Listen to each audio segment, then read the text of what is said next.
بسم اللہ الرحمن الرحیم۔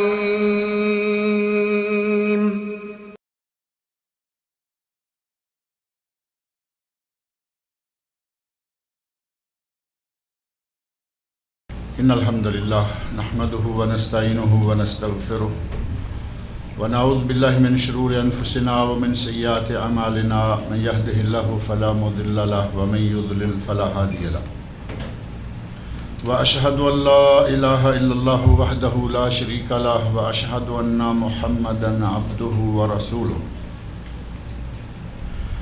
اما بعد فان خير الحديث كتاب الله وخير الهدي هدي محمد صلى الله عليه وسلم وشر الامور محدثاتها وكل محدثة بدعة وكل بدعة ضلالة وكل ضلالة في النار۔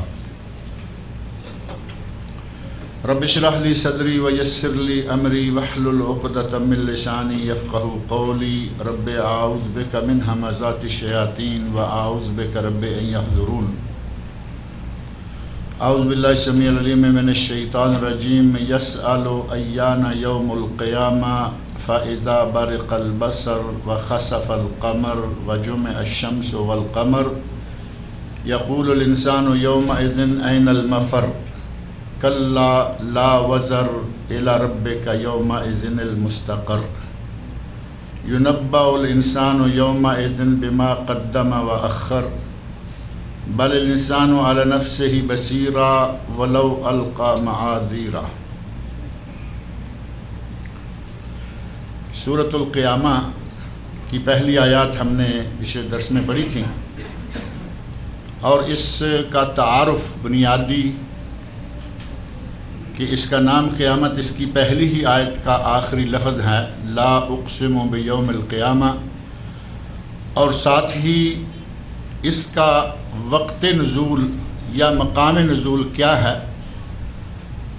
اس سلسلہ میں قدر تفصیل سے بات آ گئی تھی کہ یہ مکہ مکرمہ کے اس عہد میں نازل ہونے والی صورت ہے جس عہد میں نبی صلی اللہ علیہ وسلم پر وحی کا ابھی آغاز ہی ہوا تھا، اور وحی کو اخذ کرنے کا مکمل سلیقہ یا آداب ابھی نبی اکرم صلی اللہ علیہ وسلم نہیں سیکھ پائے تھے۔ پڑھنے میں جلدی کرتے، ساتھ ساتھ پڑھتے، تو اس موقع پر ہی کہا گیا لا تحرک بہ لسانک لتعجل بہ، کہ اے میرے نبی وحی کو اخذ کرنے کے لیے ساتھ ساتھ اپنی زبان کو حرکت نہ دیں اور جلدی نہ کریں۔ اور آگے پوری تفصیل یہاں بھی ہے، دیگر مقامات پر بھی ہے۔ قرآن کریم کے 3 مقامات وہ ذکر کیے تھے کہ جہاں اللہ نے وحی کو اخذ کرنے کے آداب اور یہ وعدہ کہ ہم قرآن آپ کو پڑھائیں گے اور اس کی تفسیر، اس کے مسائل، اس کا بیان وہ بھی سکھلائیں گے اور آپ بھولیں گے بھی نہیں۔ سنقرئک فلا تنسیٰ، ہم آپ کو پڑھائیں گے اور آپ نہیں بھولیں گے۔ تو یہ سورۃ القیامہ جو ہے اس دور کی نازل شدہ صورتوں میں سے ہے، اور اللہ رب العزت نے قسم کھا کر کہا لا اقسم بیوم القیامہ ولا اقسم بالنفس اللوامہ، اور نفس کی 3 قسمیں وہ بھی تفصیل کے ساتھ آپ کے سامنے پچھلے درس میں رکھی گئی تھیں۔ قیامت کو یوم الدین بھی کہا گیا ہے، قیامت تو معروف لفظ ہے، قیامت کا دن، یوم قیامت، روز قیامت، اور یوم الدین جیسا کہ سورہ فاتحہ میں بالکل شروع قرآن کے مالک یوم الدین، کہ اللہ مالک ہے دین، یوم الدین، دین والے دن کا، اور وہ دین والا دن کون سا ہے؟ وہ محشر کا دن ہے، قیامت کا دن ہے، روز جزا بھی اسے کہا جاتا ہے۔ اسی طرح قیامت کے کئی نام ہیں قرآن کریم میں، نبی اکرم صلی اللہ علیہ وسلم کی احادیث میں ان کا تذکرہ آیا ہے۔ یسأل ایان یوم القیامہ، اللہ نے فرمایا کہ پوچھتے ہیں، یسأل، یہ مشرک، یہ کافر، یہ قیامت کا منکر پوچھتا ہے کہ قیامت کا دن کب آئے گا۔ اور اس کے بارے میں نے مختصر تذکرہ کر دیا تھا پچھلے درس میں کہ وہ کوئی اس لیے نہیں پوچھ رہے کہ ہم تیار ہو جائیں، ہم اس کے لیے کچھ کر لیں، بلکہ ان کے قیامت کا آنے کا وقت پوچھنا یہ محض استہزاء، ایک مذاق اڑانے کی شکل تھی کہ وہ کب آئے گا جو تم کہتے ہو قیامت آئے گی قیامت آئے گی قیامت آئے گی، تو وہ کب آئے گی؟ اس رنگ کو اللہ رب العزت نے بیان فرمایا، یسأل ایان یوم القیامہ، پوچھتا ہے کہ کب قیامت کا دن آئے گا۔ آگے اللہ رب العزت نے اس دن کی کچھ نشانیاں، کچھ علامات بیان فرمائیں۔ فَإِذَا بَرِقَ الْبَصَرُ، جب آنکھوں کو کیا ہو جائے گا؟ جب آنکھیں تلپٹ ہو جائیں گی، آنکھیں چندیا جائیں گی۔ برق تو معروف ہے نا، برق یعنی اتنے زور سے روشنی پڑے کہ آنکھوں کا دیکھنا جو ہے وہ بیکار ہو جائے، دیکھ نہ سکیں، یا پھر یوں کہہ لیں کہ آدمی کی آنکھیں ایک جگہ جم جائیں، اٹک جائیں، نظر ایک جگہ، کوئی ایسا ہولناک واقعہ، کوئی ایسی ناگہانی چیز اچانک نظر آ جائے تو آدمی ادھر ادھر نظر پھیرنا بھول جائے۔ جب کسی کی نظر پھٹی کی پھٹی رہ جاتی ہے، ایک جگہ جم جاتی ہے، تو اس وقت اس کو ان لفظوں کے ساتھ تعبیر کیا جا سکتا ہے کہ اس کی نظر جو ہے وہ گویا کہ بجلی کے ساتھ چندیائی گئی ہے۔ فرمایا فَإِذَا بَرِقَ الْبَصَرُ، جب نظریں، نگاہیں چندیا جائیں گی، جب آنکھیں پتھرا جائیں گی، وَخَسَفَ الْقَمَرُ، اور چاند کی روشنی ختم ہو جائے گی۔ خسف القمر وَجُمِعَ الشَّمْسُ وَالْقَمَرُ، اور صرف چاند کی نہیں بلکہ چاند اور سورج دونوں کو جمع کر دیا جائے گا۔ ہمارے سائنسدان کہتے ہیں کہ سورج جو ہے وہ تو بذات خود روشن ہے، لیکن چاند کی روشنی مستعار ہے۔ چاند بذات خود روشن نہیں، بلکہ چاند سورج سے روشنی لیتا ہے۔ کہتے ہیں کہ اس پر سورج کی روشنی پڑتی ہے اور اس پر چمک پڑ کے جب پلٹتی ہے تو وہ اس کی چاند کی روشنی شمار ہوتی ہے۔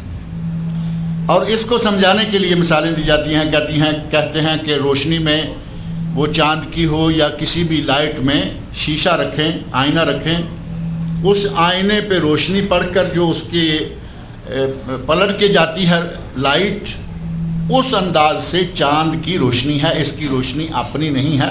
اللہ نے چاند کو روشن کیا، سورج کو منور کیا، سائنسدانوں نے اپنی مرضی سے کچھ باتیں کہیں، اللہ رب العزت نے یہاں چاہے کوئی جس بھی نظریے کا مالک ہے سب کے لیے کہہ دیا وَخَسَفَ الْقَمَرُ، چاند بے نور ہو جائے گا، چاند کو گرہن لگ جائے گا۔ وَجُمِعَ الشَّمْسُ وَالْقَمَرُ، اور چاند سورج دونوں اکٹھے کر دیے جائیں گے، نہ مستعار روشنی والا روشن رہے گا، نہ اپنی ذاتی روشنی والا روشن رہے گا۔ اور خسفہ کا معنی گہنا جانا، اور خا کے ساتھ خسف ہو تو سورج چاند کا گہنانا، اور کاف کے ساتھ کسف ہو تو سورج کا گہنانا۔ چاند گرہن کی اور سورج گرہن کی جو نمازیں ہیں دونوں، ان دونوں نمازوں کا صرف اتنا ہی فرق ہے، کاف اور خا کا۔ صلاۃ الخسوف چاند گرہن کی نماز اور صلاۃ الکسوف سورج گرہن کی نماز، اور کبھی دونوں کو ہی ایک دوسرے کے لیے بول دیا جاتا ہے۔ بہرحال یہاں اللہ رب العزت نے فرمایا کہ جب آنکھیں پتھرا جائیں گی اور چاند بے نور کر دیا جائے گا، بے نور ہو جائے گا، اور چاند اور سورج دونوں کو ہی جمع کر دیا جائے گا، نہ چاند میں روشنی رہے گی نہ نور رہے گا سورج میں، دونوں کو بے نور کر دیا جائے گا۔ اللہ رب العزت نے اس دن کے بارے میں جو یہ علامتیں یا نشانیاں بتائی ہیں کہ یہ دن واقع ہونے والا ہے، اس دن انسان کہے گا، یقول الانسان یومئذ، اس دن انسان کہے گا این المفر، آج میں بھاگ کر کہاں جاؤں۔ یہاں تو بھاگنے کے راستے، بھاگنے کے ذریعے کوئی نہ کوئی چور دروازہ کسی نہ کسی طرح آدمی نے تلاش کر لیا، رکھ لیا۔ محشر کا میدان ہوگا، قیامت کا دن ہوگا، چاند سورج بھی اللہ رب العزت لپیٹ لے گا۔ دوسرے لفظوں میں یوں کہیں کہ اللہ چاند سورج کو لپیٹ لے گا، آنکھیں پتھرائی ہوئی ایک جگہ لگی ہوئی ہیں، کہاں جائیں گے؟ اور آنکھوں کا پتھرا جانا اس موقع پر ایسا ہول، ایسا خوف، اس طرح دہشت ہوگی کہ آدمی کی آنکھیں جو ہیں وہ گویا کہ اس کے کنٹرول سے باہر ہو جائیں گی۔ اسی چیز کو اللہ رب العزت نے دوسرے مقام پر سورہ ابراہیم میں آیت 42 میں بھی بیان فرمایا ہے۔ اللہ رب العزت نے سورہ ابراہیم کی آیت 42 میں ارشاد فرمایا ہے وَلَا تَحْسَبَنَّ اللَّهَ غَافِلًا عَمَّا يَعْمَلُ الظَّالِمُونَ، اے میرے نبی ظالم جو کچھ کر رہے ہیں اس سے اللہ کو غافل نہ سمجھو، یہ نہ سمجھو کہ یہ جو بھی کرتے رہیں گے ان کے کرتوتوں کا اللہ کو نعوذ باللہ پتہ نہیں۔ اللہ ان کے ہر کام کو، ہر کرتوت کو، ہر حرکت کو، اللہ کو تو حرکات و سکنات تک سب چیزیں اس کے علم میں ہیں۔ یہ نہ سمجھو نا انصاف یا ظالم، نا انصافی کرنے والے یا ظالم جو لوگ ہیں ان کے بارے میں یہ نہ سمجھو کہ اللہ ان کے افعال سے، کرتوتوں سے غافل ہے۔ انما یؤخرہم، ہم تو انہیں مؤخر کر رہے ہیں، پیچھے ڈال رہے ہیں، کب کے لیے؟ لیوم تشخص فیہ الابصار، اس دن کے لیے جس دن کی آنکھیں پتھرا جائیں گی، پھٹی کی پھٹی رہ جائیں گی۔ آج اگر آپ کسی ظالم کی رسی دراز دیکھتے ہیں، اور عموماً ظالموں کی رسی دراز ہے، نیک لوگوں کو اللہ نے کسی نہ کسی امتحان میں ڈالا، کسی کو مالی امتحان، کسی کا جانی امتحان، کسی کا کوئی امتحان۔ کافروں کی اللہ رسی کھلی چھوڑ دیتا ہے اور ان کو لمبی مہلتیں، مدتیں گزر جاتی ہیں، کوئی بیماری نہیں۔ مومن آدمی کبھی زکام، کبھی سر درد، کبھی یہ کبھی وہ، اللہ رب العزت مومن کے گناہوں کو مٹانے کے لیے یہ مختلف تکلیفیں اسے دیتا رہتا ہے۔ نبی صلی اللہ علیہ وسلم ارشاد فرماتے ہیں کہ مومن کو تو اگر پاؤں میں کانٹا بھی چبھے تو اللہ اس کے عوض بھی اس کے گناہوں کو بخش دیتا ہے۔ مومن کو اللہ تعالیٰ گناہوں سے پاک کرنے کے لیے کوئی نہ کوئی تکلیف، کوئی نہ کوئی امتحان، کسی نہ کسی اختبار میں مبتلا کیے رکھتا ہے۔ کافروں کی رسی کھلی چھوڑی ہوئی ہے کہ چاہے جو بھی کرتے رہو، دولت بے شمار، صحت تندرستی بے شمار، ہر چیز کھلی۔ اور وہ سورہ ابراہیم کی اس آیت میں اللہ نے بتا دیا کہ ہم نے ان کو خود مؤخر کر رکھا ہے۔ اور کب کے لیے؟ جتنے گناہ کرنے ہیں کر لیں، جو کچھ کرنا چاہتے ہو کر لو، آخر کہاں آؤ گے؟ گھوم پھر کر کہیں اور نہ جا پاؤ گے، تمہیں ہمارے دربار میں آنا ہوگا۔ اللہ نے فرمایا کہ ہم ان کو اس دن کے لیے مؤخر کرتے ہیں۔ دنیا میں کوئی تکلیف نہیں۔ پہلے لوگوں میں سے کتنے ایسے گزرے، بڑے خدا اللہ کے مقابلہ کرنے کے لیے اعلان کرنے والے، اور عمر گزر گئی، کوئی بیماری نہیں، حتیٰ کہ سر میں درد تک نہیں۔ یہ الگ بات ہے کہ جب اللہ نے پکڑا تو ساری عمر سر میں درد تک نہیں ہوا، اور پکڑا تو مچھر کے ایک دانے سے پکڑ لیا۔ اللہ کے لشکر کہاں کہاں ہیں؟ اللہ کے لشکر، اس کے سپاہی کون کون ہیں؟ مچھر سے پکڑ لے، مچھی سے پکڑ لے، مینڈکوں سے پکڑ لے، جوؤں سے پکڑ لے۔ بنی اسرائیل کے جو عذاب ہیں، 9 عذاب معروف ہیں، ان میں سے اللہ رب العزت نے چھوٹی چھوٹی چیزوں سے پوری قوم کو ایسا پھنسایا، ایسا عذاب میں مبتلا کیا، جب تک چاہے چھوڑے رکھے، جب چاہے پکڑ لے۔ لیکن فرمایا کہ ہم ان کو اس دن کے لیے چھوڑے رکھتے ہیں جب کہ آنکھیں پتھرا جائیں گی، پھٹ جائیں گی، پھٹی کی پھٹی رہ جائیں گی، ایک جگہ ٹک جائیں گی، جم جائیں گی۔ اور وہ قیامت کا دن ہوگا، اس دن انسان کہے گا، یقول الانسان یومئذ این المفر، آج میں کہاں جاؤں؟ یہاں کسی چوری کے الزام میں پکڑا گیا، بڑے آدمی کو پکڑ لیا اور چوری بھی معاف ہو گئی۔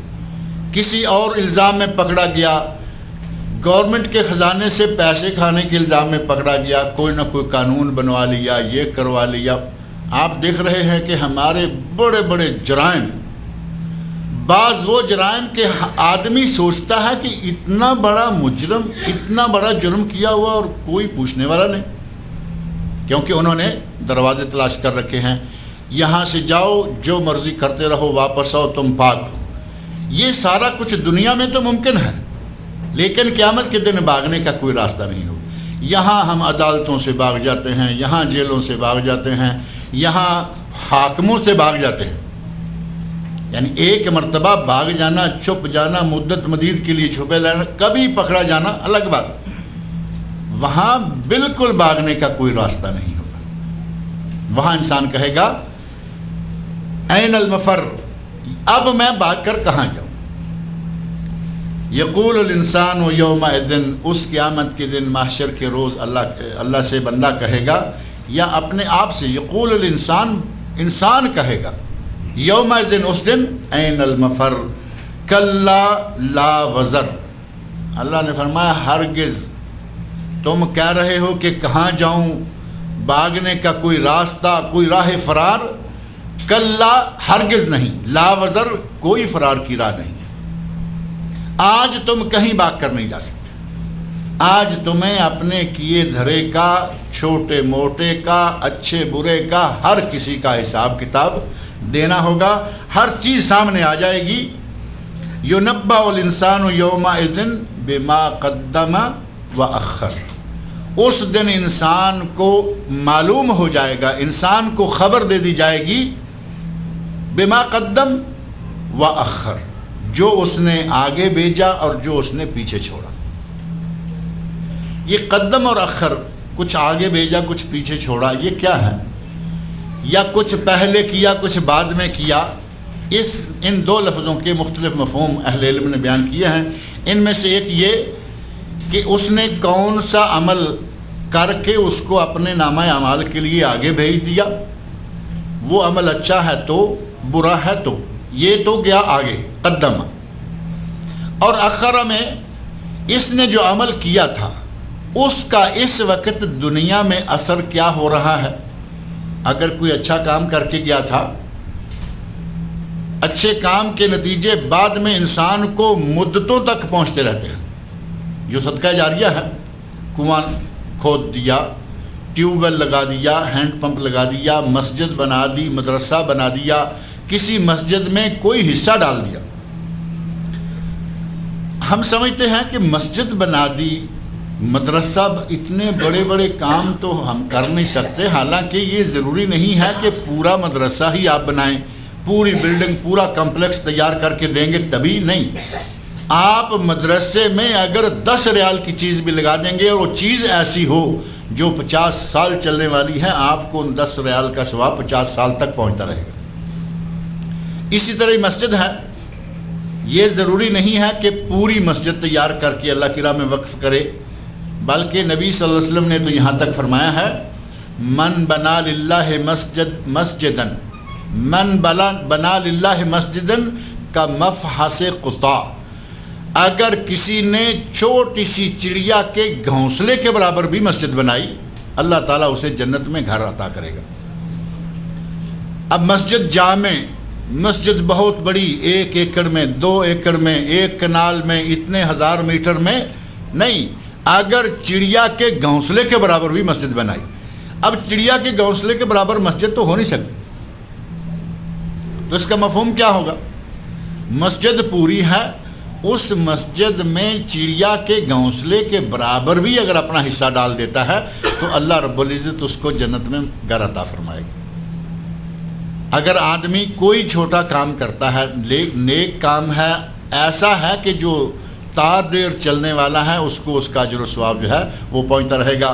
نبی صلی اللہ علیہ وسلم نے ارشاد فرمایا، اذا مات ابن آدم انقطع عنہ عملہ الا من ثلاث، جب بنی آدم فوت ہوتا ہے، انسان فوت ہوتا ہے، اس کے نامہ اعمال کا سلسلہ جو ہے وہ بند ہو جاتا ہے، سٹاپ ہو جاتا ہے، اس کے عمل، اس کے کام ظاہرہ کے موت کے ساتھ رک گئے، الا من ثلاث، لیکن 3 کام ایسے ہیں کہ وہ اس کے مرنے کے بعد بھی اس کے اجر و ثواب کا ذریعہ بنتے رہتے ہیں۔ اور وہ 3 کام کون سے ہیں؟ علم ينتفع به، کوئی علم، کوئی ایسا کام، کوئی ایسی چیز علمی چھوڑ جائے کہ جس سے بعد میں لوگ فائدہ اٹھاتے رہیں۔ محدثین کرام رحمۃ اللہ علیہ مجمعین، ائمہ سے لے کر آج تک کے بڑے بڑے علماء تک، جنہوں نے جس قسم کی خدمات انجام دیں، کسی نے کسی کو قرآن یاد کرایا، حافظ بنایا، کسی نے ترجمہ تفسیر پڑھائی، کسی نے ترجمہ تفسیر لکھی، کسی نے ترجمہ اور تفسیر چھاپی اور بانٹی۔ قرآن کی خدمت ہے، حدیث کی خدمت ہے۔ جس نے جو کام کیا، جب تک وہ سلسلہ جاری رہے گا اللہ اس کو اجر و ثواب پہنچاتا رہے گا، دور جانے کی ضرورت نہیں۔ اب دیکھیں، یہ کتاب ہے تفسیر احسن البیان، اس کے لکھنے والے، اس کا ترجمہ مولانا محمد جوناگڑی رحمۃ اللہ علیہ کا جو ترجمہ ہے، اور تفسیر حاشیہ تفصیل جو ہے وہ ہے حافظ صلاح الدین یوسف حافظہ اللہ کی، بقید حیات ہیں، اللہ تعالیٰ ان کی عمر دراز کرے، ان سے زیادہ دین کی خدمات لے۔ اب یہ نہ صرف سعودی عرب میں بلکہ دنیا کے کونے کونے میں یہ تفسیر پہنچی ہے۔ اور اس کو چھاپنے والا کون ہے؟ شاہ فہد قرآن کمپلیکس، معروف ہے کنگ فہد قرآن کمپلیکس مدینہ منورہ۔ صرف اس میں نہیں، دنیا کی 42 زبانوں میں قرآن کریم کا ترجمہ تفسیر ہو کر چھپ کر بٹ رہا۔ اب یہ ثواب ہے جب تک یہ کارخانہ چلتا رہے گا، جب تک یہ قرآن دنیا میں چلتے رہیں گے، پڑھے جاتے رہیں گے، ان کا ثواب لکھنے والے کو، ان کا ثواب چھاپنے والے کو، ان کا ثواب بانٹنے والے کو، ان کا ثواب لوگوں کو پہنچتا رہے گا۔ علم ینتفع بہ، یہ ہے وہ علم کہ جس سے لوگ فائدہ اٹھاتے رہیں۔ اب انہوں نے ایک مرتبہ لکھا، گئے، ایک مرتبہ چھاپا، گئے۔ ملک فہد رحمۃ اللہ علیہ آپ کو معلوم ہے، جن کے نام سے یہ قرآن کمپلیکس ہے وہ فوت ہو چکے ہیں، لیکن ان کے بھائی، ان کی اولاد اس سلسلے کو جاری رکھے ہوئے ہے۔ لیکن آغاز کیا ملک فہد نے، اس کا ثواب اس کو مسلسل جاتا رہے گا، بعد میں جو اس میں حصہ ڈالے گا اس کو بھی اس کا ثواب پہنچتا رہے گا۔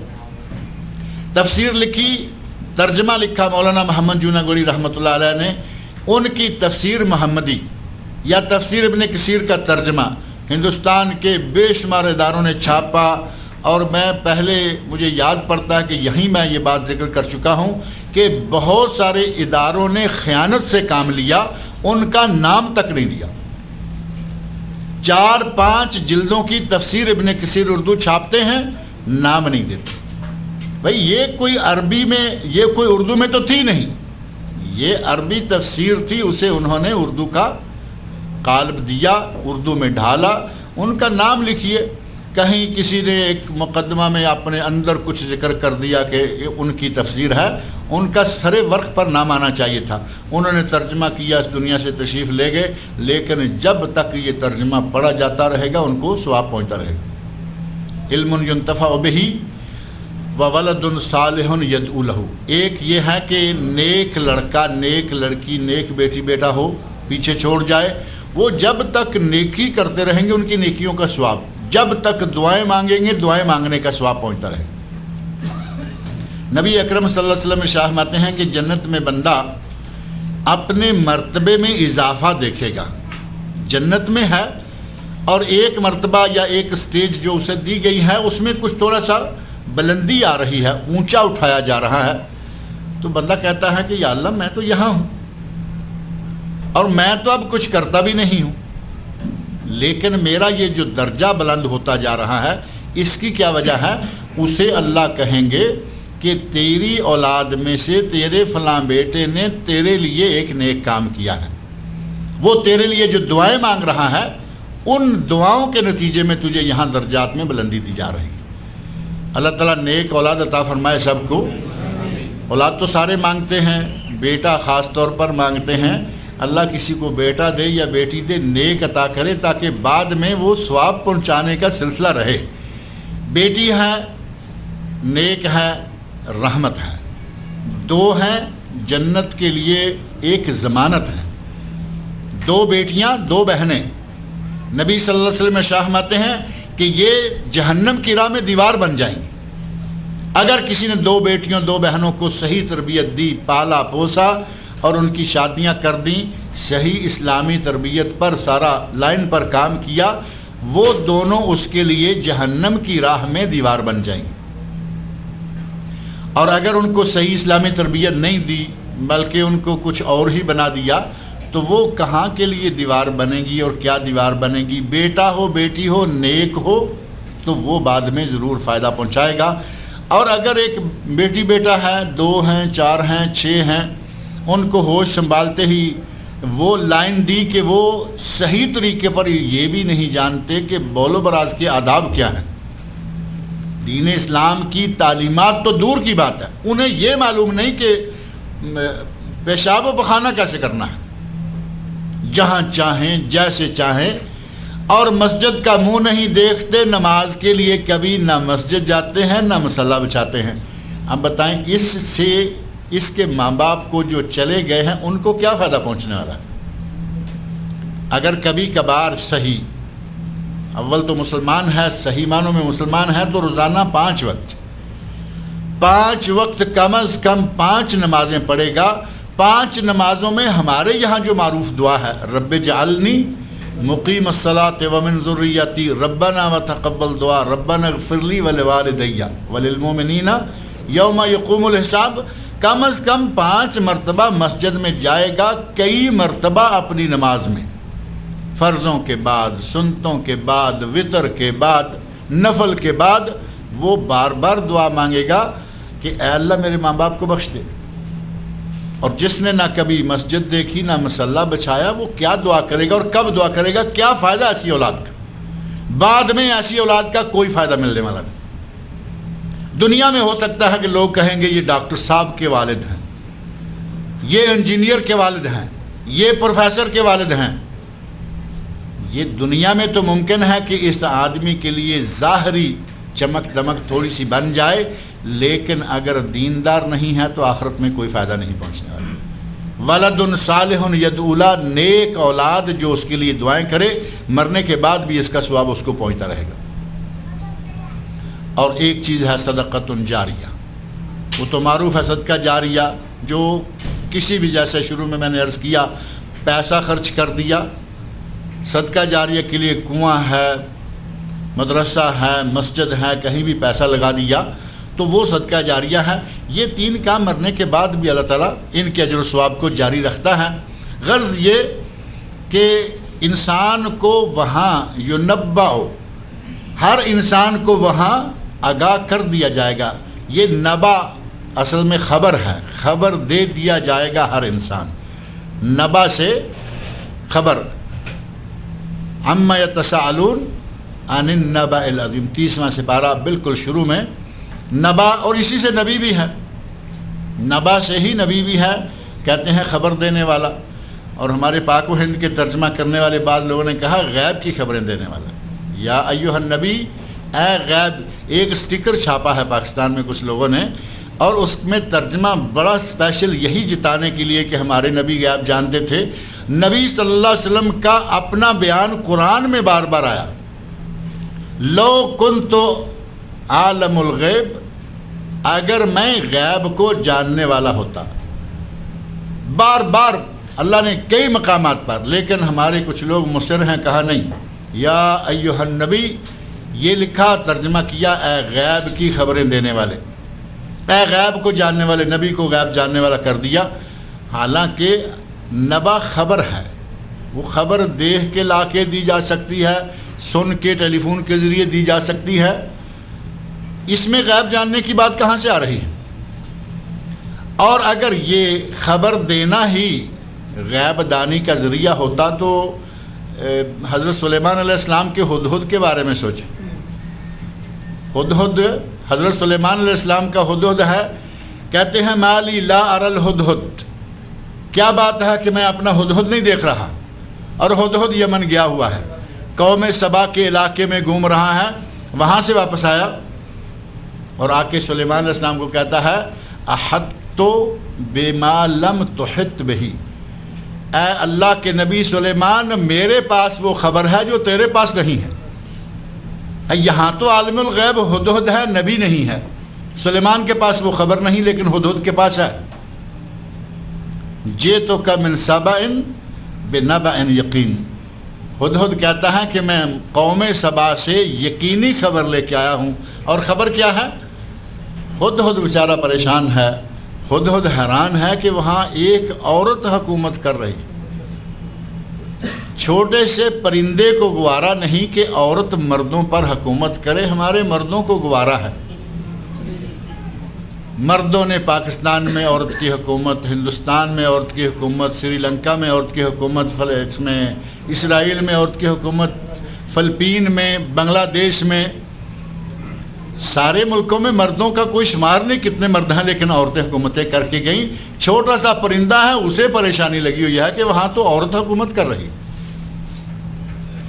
اگر نبا نبی سے، اور نبا کا معنی یا نبی کا معنی غیب کی خبر دینے والا ہے، تو یہاں تو پرندہ ہے، نبی کو کھل کے کہہ رہا ہے کہ میرے پاس وہ ہے احط بما لم تحط بہ، میں اس چیز کا احاطہ کر رہا ہوں جو آپ نہیں کر رہے، مجھے وہ معلوم ہے جو تمہیں معلوم نہیں۔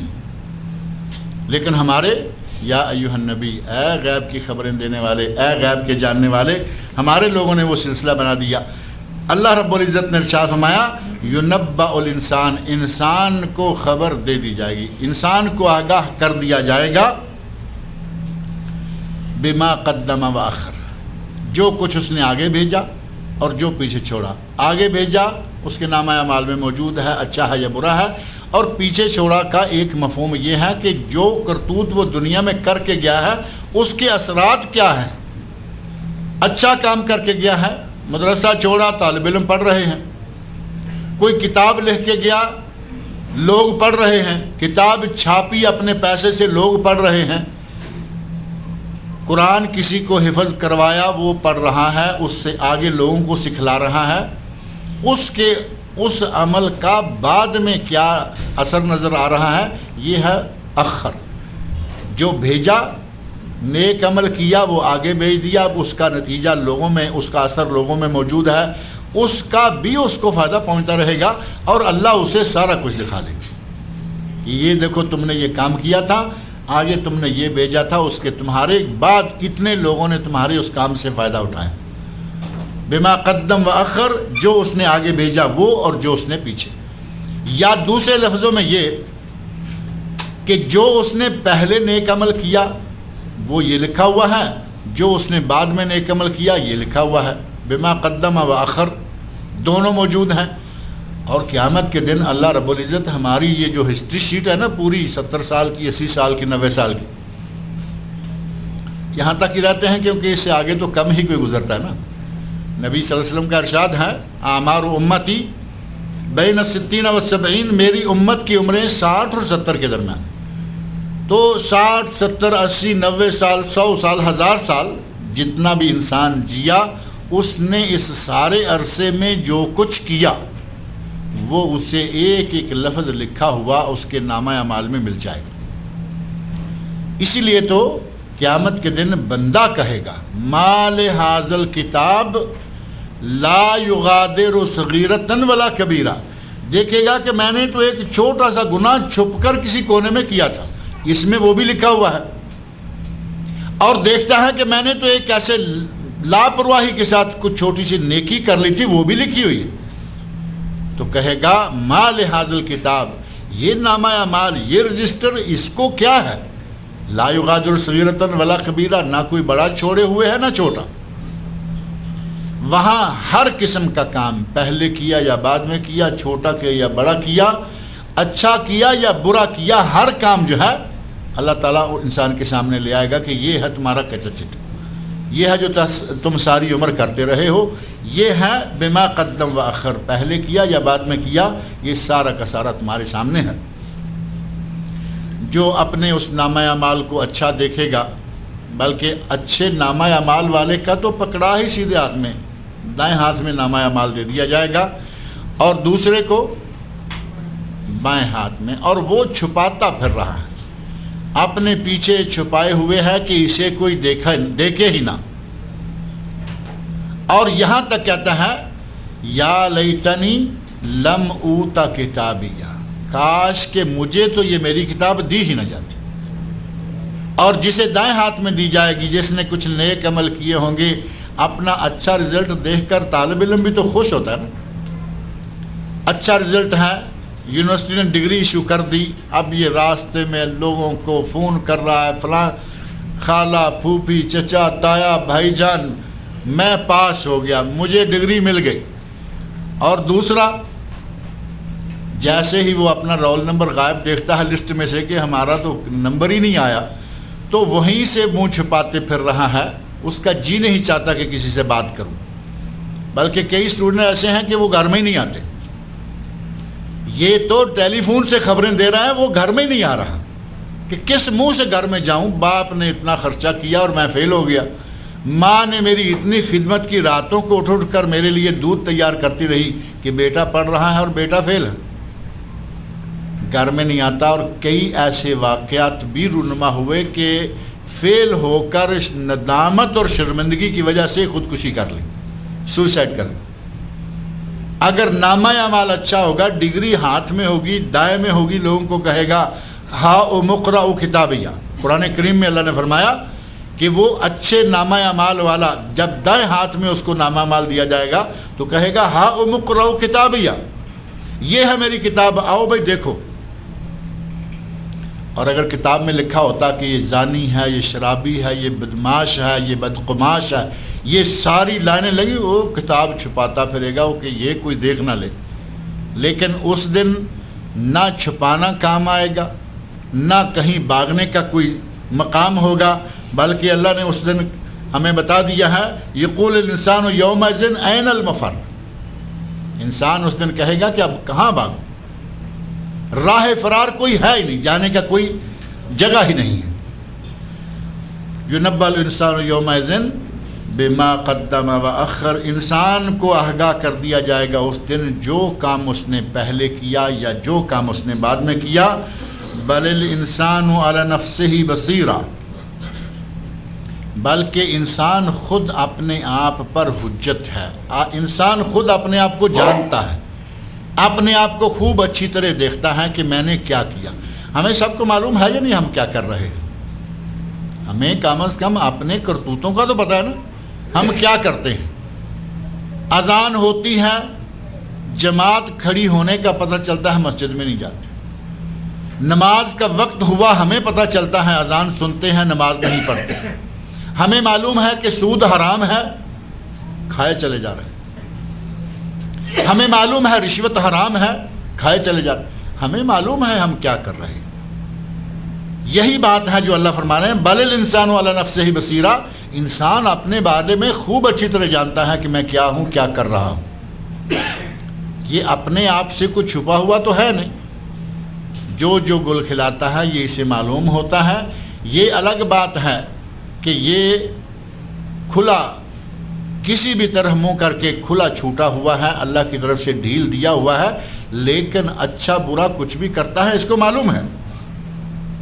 اور یہ قیامت کے دن اگر چھپنا بھی چاہے گا تو وہاں کہاں چھپ سکے گا؟ اللہ نے فرمایا وَلَوْ أَلْقَى مَعَاذِيرًا، چاہے یہ کتنے بھی بہانے بنائے کہ میں جانتا نہیں تھا، مجھے معلوم نہیں تھا، مجھے یہ نہیں تھا، مجھے وہ نہیں تھا، ایسا کچھ نہیں ہے۔ یہ اپنے لیے خود اپنے خلاف حجت اور دلیل ہو جائے گا، کیونکہ یہ جانتا ہے کہ میں کیا کر رہا ہوں۔ آج کے دور میں جب کہ علم افریقہ کے جنگلوں میں، امریکہ میں، یورپ میں، دنیا کے کونے کونے میں الحمدللہ عام ہو گیا ہے۔ آپ سمجھتے ہیں کہ اس وقت دنیا میں کوئی ملک، کوئی علاقہ ایسا ہوگا جہاں اسلام کا نور نہیں پہنچا؟ کوئی ایسا علاقہ نہیں، ہر جگہ اللہ رب العزت نے اس قرآن کو، اس کی تعلیمات کو، نبی اکرم صلی اللہ علیہ وسلم کے پیغام کو دنیا کے کونے کونے میں پہنچا دیا۔ اور نبی صلی اللہ علیہ وسلم نے یہ ہمیں بشارت دی تھی کہ اللہ اس اسلام کو دنیا کے کونے کونے میں پہنچائے گا، گھر گھر میں پہنچائے گا۔ فی بیت وبر و مدارن، وہ گارے اور مٹی کا بنا ہوا گھر ہوگا تب بھی اس میں اسلام کا نور پہنچے گا، اور اگر بالوں کا، اون کا بنا ہوا ٹنٹ کسی جنگل میں، صحرا میں، بیابان میں لگا ہوگا تب بھی اسلام کا نور وہاں پہنچے گا۔ بے عز عزیز و بے ذل ذلیل، یہ ہر شکل میں ہر جگہ پیغام پہنچے گا۔ جب ہر جگہ قرآن کا پیغام پہنچے گا، اور اب پہنچ چکا ہے الحمدللہ، اب آدمی کہے کہ جی مجھے معلوم نہیں، کون سی بات ہمیں معلوم نہیں؟ کچھ باریکیاں کہا جا سکتا ہے کہ ہر آدمی کو معلوم نہیں ہوتی، باریکیاں، ایک دن میں 5 نمازیں فرض ہیں، کوئی مسلمان ایسا ہے جسے یہ معلوم نہیں؟ سال میں 1 مرتبہ زکوٰۃ ہے، کوئی مسلمان ایسا ہوگا جسے یہ معلوم نہیں؟ ساری عمر میں 1 مرتبہ حج کرنا ہے، کون ہوگا جسے یہ معلوم نہیں؟ سب جانتے ہیں۔ اللہ نے فرمایا کہ یہ سارے کے سارے بل الانسان علی نفسہ بصیرہ، انسان اپنے نفس کو اچھی طرح جانتا ہے، اپنے نفس کے بارے میں بصیر ہے، اپنے نفس کے بارے میں یہ خود حجت ہے، اسے معلوم ہے کہ کیا کرنا ہے، کیا کر رہا ہوں اور میرا کیا مقام ہے، اسلام میں میرا کتنا حصہ ہے، یہ ساری چیزیں جانتا ہے۔ وَلَوْ أَلْقَى مَعَاذِيرًا، اگرچہ یہ کتنے ہی بہانے پیش کرے۔ ضمیر جو 3 ہم نے پچھلے درس میں نفس کی 3 قسمیں ذکر کی تھی، ان میں سے ایک ضمیر بھی ہے جو نفس لوامہ کہہ لیں، کہ جب آدمی غلط کام کرتا ہے تو اسی کا ضمیر اسے لعنت ملامت کرتا ہے کہ تم یہ کیا کر رہے ہو، یا ارادہ کرتا ہے، ضمیر سامنے آتا ہے۔ وہ ضمیر ہی ہے جو انسان کو بتاتا ہے کہ تم غلط کر رہے ہو، لیکن کیے چلا جاتا ہے۔ نبی اکرم صلی اللہ علیہ وسلم نے اسی سلسلہ میں ایک ارشاد میں ہمیں بڑا واضح طور پر فرمایا کہ گناہ کیا ہے۔ ایک آدمی کو تفصیلات معلوم نہیں کہ قرآن کی کس آیت نے کس کام کو گناہ قرار دیا، نبی صلی اللہ علیہ وسلم کے کس ارشاد نے کس کام کو گناہ قرار دیا۔ نبی صلی اللہ علیہ وسلم نے ہمیں ایک قاعدہ دے دیا، اگر وہ قاعدہ کوئی بھی آدمی تھوڑا سا اپنے ذہن میں رکھتا ہے تو سمجھ لے کہ وہ اپنی پوری زندگی کے نامہ اعمال کے بارے میں آسانی سے فیصلہ کر سکتا ہے کہ میں کیا کر رہا ہوں، میں صحیح جا رہا ہوں یا غلط جا رہا ہوں۔ نبی صلی اللہ علیہ وسلم ارشاد فرماتے ہیں کہ الاسم ما حاک فی نفسک وتخاف ان یطلع علیہ الناس، گناہ یہ ہے کہ جو تمہارے دل میں کھٹکے اور تمہیں یہ خوف ہو کہ یہ کہیں کسی کو نہ پتہ چل جائے۔ گناہ یہ ہے کہ دل میں کھٹکے اور آدمی ڈرے کہ کسی کو پتہ نہ چل جائے۔ اب آپ اپنے گریبان میں جھانک کر دیکھیں، میں بھی اور آپ بھی، کہ جب بھی ہم کوئی غلط کام کرتے ہیں ہمارے دل میں کھٹکا ہوتا ہے یا نہیں؟ دل گھبراتا ہے، یہ لوگ دیکھیں گے تو کہیں گے کہ داڑھی والا آدمی یہ کیا کر رہا ہے، لوگ دیکھیں گے تو کہیں گے کہ یہ تو فلاں اسلامی انجمن کا صدر ہے، یہ کیا کر رہا ہے، یہ تو فلاں مسجد کا نمازی ہے، فلاں مسجد کا امام ہے، فلاں مسجد کا خطیب ہے، یہ تو فلاں جگہ، یہ تو مسلمان ہے، یہ کیا کر رہا ہے۔ جب بھی آدمی غلط کام کرے گا اس کا ضمیر اسے بتائے گا کہ یہ غلط کر رہے ہو۔ نبی صلی اللہ علیہ وسلم ارشاد فرماتے ہیں ما حاک فی نفسک، الاسم، گناہ یہ ہے کہ وہ دل میں کھٹکے، وتخاف ان یطلع علیہ الناس، اور آپ ڈریں کہ کہیں اس کا لوگوں کو پتہ نہ چل جائے۔ کتنا بھی دلیر گناہ گار ہو لیکن گناہ کرتے ہوئے وہ ڈرتا ضرور ہے، کبھی کسی چھوٹے سے نہیں ڈرتا تو کسی بڑے کا ڈر ہوگا۔ اگر رشوت لینے والے کو یہ معلوم ہے نا کہ یہ جو دے رہا ہے اس سے کیا ڈرنا ہے، اس کا تو کام میرے پاس پھنسا ہوا یہ تو دے گا ہی، لیکن اسے اپنے بڑوں کا ڈر رہتا ہے کہ کہیں کوئی میرا اپنا افسر نہ معلوم کر لے کہ بھائی یہ تو رشوت کھاتا ہے۔ یہی گناہ ہے، جب کسی سے کسی معاملہ کو کرنے سے پہلے دل میں تھوڑا سا ڈر بھی آ جائے سمجھو کہ یہ گناہ کا کام۔ اللہ رب العزت نے فرمایا کہ انسان خود اپنے اوپر آپ حجت ہے، خود اپنے آپ کو اچھی طرح یہ جانتا ہے۔ وَلَوْ أَلْقَى مَعَاذِيرًا، چاہے یہ کتنے بہانے بنائے، کتنی عذر معذرتیں کرے، یہ اپنے آپ کو جانتا ہے، اپنے کرتوتوں کے بارے میں خوب جانتا ہے۔ لا تحرک بہ لسانک لتعجل بہ ان علینا جمعہ وقرآنا فاذا قرأناہ فاتبع قرآنا ثم ان علینا بیانا۔ یہ آیت نمبر 16 سے 19 تک جو ہیں یہ آیت ہم پچھلے درس میں پڑھ چکے ہیں، ترجمہ تفسیر کر چکے ہیں، لہٰذا اس کو دوبارہ دہرانے کی ضرورت نہیں ہے۔ اللہ سے دعا ہے کہ وہ ہمیں آپ سب کو، تمام مسلمانوں کو قرآن کریم پڑھنے، سمجھنے اور اس کے احکام پر عمل کرنے کی توفیق عطا فرمائے۔ اللہ تعالیٰ مجھے اور آپ سب لوگوں کو نیک عمل کی توفیق سے نوازے۔ ہمارے بھائی عبدالعزیز یہ بیٹھے ہیں، ان کے والد آج ہی فوت ہوئے ہیں، دعا کریں کہ اللہ رب العزت ان کے والد کی مغفرت فرمائے۔ اللہ تعالیٰ نے ان کو بڑی ہمت دی ہوئی ہے کافی دور سے پیدل چل کر یہاں جامع الکبیر میں مختلف درسوں میں یہ پہنچتے ہیں۔ اللہ تعالیٰ نے ایک جذبہ دیا ہے دین کو سیکھنے کا، سننے کا۔ اللہ سے دعا ہے کہ اللہ ان کے والد کے لیے انہیں صدقہ جاریہ بنائے اور ان کی آخرت کو اچھا کرے، ان کی مغفرت فرمائے، ان کی بشری کوتاہیوں کو اللہ تعالیٰ معاف کرے۔ اللہ تعالیٰ ان کو جنت الفردوس میں اعلیٰ مقام عطا کرے۔ ہمارے طاہا بھائی نے بتایا ہے کہ ان کے کسی دوست کی بیوی بھی فوت ہو گئی ہیں، ان کے لیے بھی دعا کریں کہ اللہ تعالیٰ ان کی بھی مغفرت کرے، ان کی بشری کوتاہیوں کو اللہ تعالیٰ معاف کرے، اللہ تعالیٰ ان کو جنت الفردوس میں اعلیٰ مقام عطا فرمائے۔ پچھلے درس کے آخر میں تکفیر اور اس کی شرائط یا ضابطے، یہ مولانا مقصود الحسن فیضی صاحب کی تقریر جو یہاں ہوئی تھی 2 ہفتے پہلے، یہ اس کی DVD ہے۔ جن کو چاہیے یہ سید عابد بھائی ہیں، ان کے پاس ہے، وہ لے لے۔ پچھلی مرتبہ کچھ لوگوں نے لی تھی، کچھ لوگوں نے ڈیمانڈ کی کہ اس مرتبہ بھی لائیں، تو وہ لائے ہوئے ہیں۔ یہ شاید 2 ہیں، دونوں انہی کی ہیں، اسلام اور رفاع عامہ اور تکفیر اور اس کی شرائط۔ یہ دونوں DVD جو ہیں یہ شاید 5 ریال کی ہیں، 5 ریال کی ہیں، ان سے جن کو چاہیے۔ اگر کوئی شخص اپنے بیمار والد کا عمرہ بدل کسی ایسے شخص سے کروائے جس نے خود کبھی عمرہ یا حج نہ کیا ہو، تو پہلی چیز تو یہ ہے کہ عمرہ بدل کا ثبوت ہے یا نہیں۔ حج بدل کا ثبوت تو موجود ہے، اور دوسری چیز یہ کہ حج بدل کے لیے اہل علم نے ایک شرط لگائی ہے کہ جو آدمی حج بدل کرے اسے پہلے اپنا حج کیا ہوا ہونا چاہیے۔ جیسا کہ ایک معروف حدیث میں ہے کہ نبی صلی اللہ علیہ وسلم نے کسی کو یہ تلبیہ پکارتے ہوئے سنا، اللہم لبیک عن شبرما، اے اللہ میں شبرما کی طرف سے حج کرنے کے لیے حاضر ہوا ہوں۔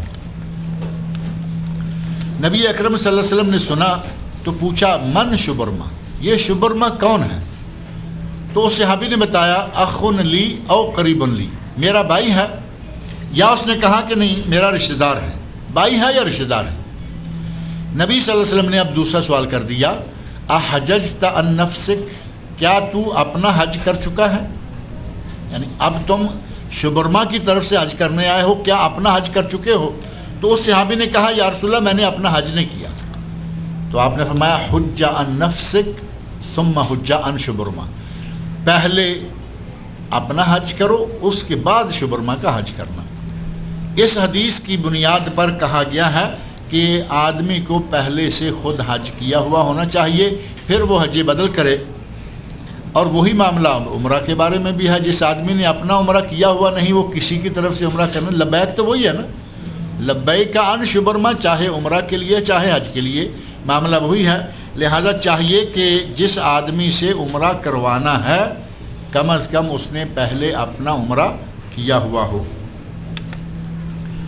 رحاب کے لغوی معنی کیا ہیں؟ سنا ہے کہ فرعون کو ساری زندگی درد سر تک نہیں ہوا۔ یہ فرعون ہے یا اس سے پہلے کوئی نمرود کے بارے میں غالباً یہ ہے، جو حضرت ابراہیم خلیل علیہ السلام کے مقابلے میں تھا، اس کو ساری عمر درد سر نہیں ہوا۔ نمرود، فرعون کے بارے میں میرے علم کے مطابق یہ نہیں ہے۔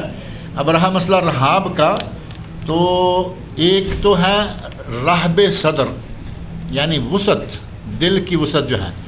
رحاب بیت اللہ کا لفظ آپ سنتے رہتے ہیں نا، کہ یہ ہم رحاب بیت اللہ سے ایک چیز نشر کرنے جا رہے ہیں۔ جب ریڈیو یا ٹیلی ویژن سے ڈائریکٹ خطبہ نشر کرنے لگتے ہیں تو من رحاب بیت اللہ الحرام، من رحاب مسجد الرسول، یہ وسعت کے معنوں میں ہے۔ رحب صدر کا معنی ہوتا ہے دل کی کشادگی کے ساتھ، اور اسی سے مرحبا بھی ہے نا، مرحبا، رحبا یرحب و ترہیب، اپنے دل کو کسی کے لیے کھلا کرنا، اہلاً و سہلاً، مرحبا کہنا۔ تو رحاب جو ہے یہ غالباً لڑکیوں کا نام ہوتا ہے، اور یہ جو ریس کے گھوڑے ہوتے ہیں ان میں سے بعض گھوڑوں کا نام بھی رحاب ہوتا ہے۔ لہذا اگر کسی نے نام رکھنا ہو تو ذرا تھوڑا احتیاط سے رکھیں۔ ایک صاحب نے لکھا ہے کہ میری بہن کے پیروں میں شدت کے ساتھ درد ہے، ان کے لیے دعا کریں کہ اللہ رب العزت ان کو اس درد سے شفائے کاملہ و عاجلہ عطا فرمائے۔ جتنے بھی بیمار ہیں، مسلمان ہیں، مریض ہیں، اللہ تعالیٰ تمام مریضوں کو شفائے کاملہ عاجلہ عطا فرمائے۔ جو پریشان لوگ ہیں اللہ تعالیٰ ان کی پریشانیاں دور کرے۔ جن کی مالی، نفسیاتی، جسمانی کوئی بھی پریشانی ہے اللہ تعالیٰ سب پریشانی کو دور فرمائے۔